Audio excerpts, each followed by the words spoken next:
सपनों का घर, गरीबी की नींव। राजू एक छोटे से गांव में रहता था। गांव पहाड़ों के बीच में था। वहां हरियाली थी, पर गरीबी भी बहुत थी। राजू का परिवार बहुत गरीब था। उनके पास खाने को भी मुश्किल से मिलता था। राजू के पिताजी खेतों में काम करते थे। राजू पढ़ना चाहता था, लेकिन स्कूल बहुत दूर था। फिर भी राजू ने हार नहीं मानी। वह जानता था कि शिक्षा ही उसकी जिंदगी बदल सकती है। वह रात को लालटेन की रोशनी में पढ़ता था। उसके अंदर कुछ कर गुजरने का जज्बा था। आशा की किरण। एक दिन शहर से एक टीचर गांव में आए। उन्होंने देखा कि राजू में बहुत प्रतिभा है। टीचर ने राजू को शहर के स्कूल में दाखिला दिलाने का फैसला किया।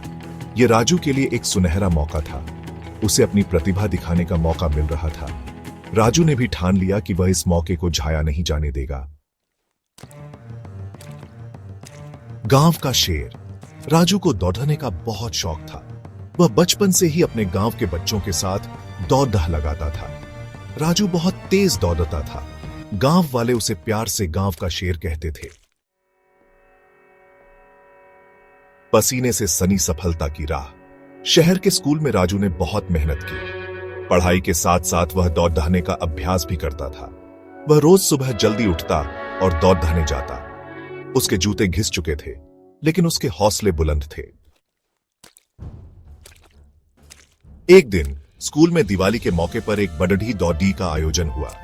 इस दौड़ में शहर के कई स्कूलों के बच्चे हिस्सा ले रहे थे। राजू ने भी इस दौड़ में भाग लेने का फैसला किया। यह उसके लिए एक बड़ा मौका था। दौड़ शुरू हुई। राजू ने बहुत तेज शुरुआत की। वह सबसे आगे दौड़ा रहा था, लेकिन तभी अचानक उसका पैर मुड़ गया और वह गिर गया। राजू को चोट लगी थी, लेकिन उसने हार नहीं मानी। वह उठा और फिर से दौड़ना शुरू कर दिया। धीरे धीरे वह बाकी बच्चों को पीछे छोड़ता गया और आखिरकार उसने दौड़ जीत ली। राजू की जीत से पूरा गांव गर्व से भर गया। राजू ने सबको दिखा दिया था कि अगर इरादे बुलंद हो तो मुश्किलें कितनी भी बड़ी क्यों ना हो, उन्हें पार किया जा सकता है। राजू अब गांव के बच्चों के लिए प्रेरणा बन गया था। राजू की कहानी हमें यह सिखाती है कि जीवन में कभी हार नहीं माननी चाहिए।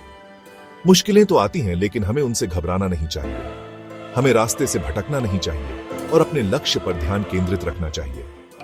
सफलता जरूर मिलेगी,